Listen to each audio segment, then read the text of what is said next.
Hi, are you free time today?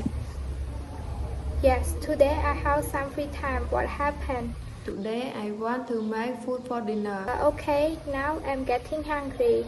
Let's go with me to the market for buy some shrimp to make dinner. Now we go home after we bought enough ingredients for cooking.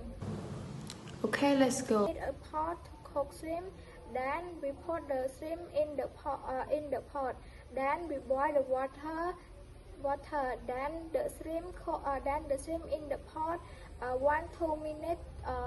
2 minutes and take the shrimp out of the pot. I add the chili sauce to dip the shrimp in.